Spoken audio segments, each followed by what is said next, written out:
Welcome to Grandpa Hill's True Stories. These stories are for my children, my grandchildren, and all children. You can hear one of them down there in the playroom. And I have 1, 2, 3, 4, 5, 6 grandchildren listening to the story. 7 grandchildren listening to the story, and their mother, and their mother's mother, who would be my wife and Grandma Hill. So this story is called Hospital Incident No.1. It is about staying with your children. That's the main point. So this is a health story.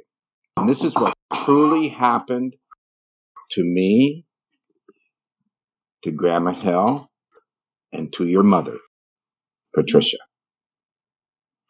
My hope is that it never happens to anyone.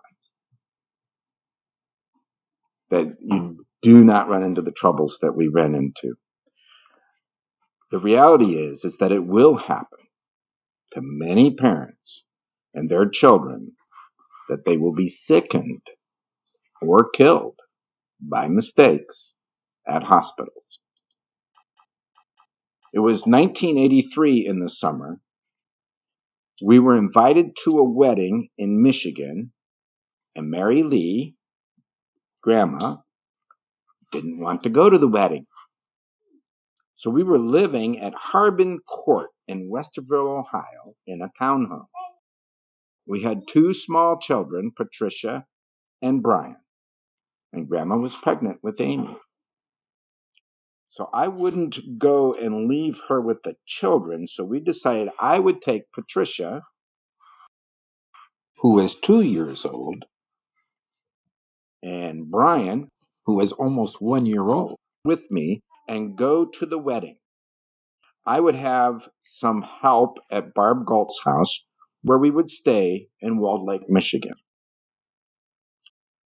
Things went wrong on Saturday. Patricia had an asthma attack, and instead of a reception after the wedding, I was at the hospital with Patricia. It had been our policy, whenever a child was in the hospital, one of us would stay with the child the best that we possibly could. I think this was the recommendation originally to us by Tom and Margaret McSweeney of Westerville, which was a couple that we modeled some of our behavior after. And two of the McSweeneys are godparents for your mother, Tom and Patricia. A lot of good advice. So they had 5 children and more experience at parenting and more experience with what could go wrong at a hospital. So I was out of town with 2 small children, and my wife was a couple of 100 miles away without a car to come and help me stay with Patricia, or vice versa. Sometimes Grandma would stay with Patricia. So Patricia's asthma attacks often developed into life-threatening situations. She would start to get blue at extremities and in the face as she failed to get the oxygen she needed to live. Brian stayed with Barb, and I stayed at the hospital that night. Patricia was given a shot, I don't recall what it was, and she was put into an oxygen tent. I think the hospital was Pontiac General Hospital. Patricia did pretty well in the oxygen, and the doctors decided she could go back onto her oral meds. And at that time, that was theophylline. And hopefully be out of the tent in the morning on Sunday. So the meds arrived, and I looked at them. That is too much. It is twice the theophylline she normally takes. I told the nurse that it is too much medicine. No, sir, it is not.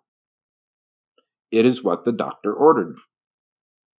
She proceeded, at my request, to show me the orders. And it is what the doctor ordered. No, that's too much medicine for her. May I speak to the doctor? No, you may not. He is the resident. He is sleeping. We are not allowed to wake him. Where is he sleeping? I need to speak to him. This is too much medicine for my daughter. No, you cannot speak to him. Then get somebody else to speak to him. These orders must be changed or explained to me. This was a big deal to me. I thought Patricia's well-being and possibly her life depended on her not getting too much medication. I knew that if she received too much theophylline, she would vomit, lose fluids, and likely resume her asthma attack, which would keep her under the tent until the overdose situation was discovered and corrected. Somehow they got the orders corrected and brought a new order for theophylline, exactly half of what they had originally brought. I stayed with Patricia the rest of the evening and through the night. She was getting the proper care. She was sleeping well. Staff at the hospital suggested I go home and get some rest and check up on my 1-year-old son. My thought was, you don't get it. We just missed getting overdosed at a critical time of recovery, and I have no confidence that something else might not happen in the night. My statement was, can I have a couple of pillows and a blanket for the recliner? After Patricia had a peaceful night, the tent was removed and she was breathing fine. I was ready to go home, go to Barb's, pick up Brian, and head to Westerville. The hospital really thought I should be staying another day. Patricia seemed fine. I told the hospital we were leaving. They said, okay, but we have to wait for a doctor to go okay the release. Remember, it was Sunday morning, and the resident was not to be disturbed. I asked to see the person in charge of the floor or the section of the hospital. Sir, he is not here and will not be here today.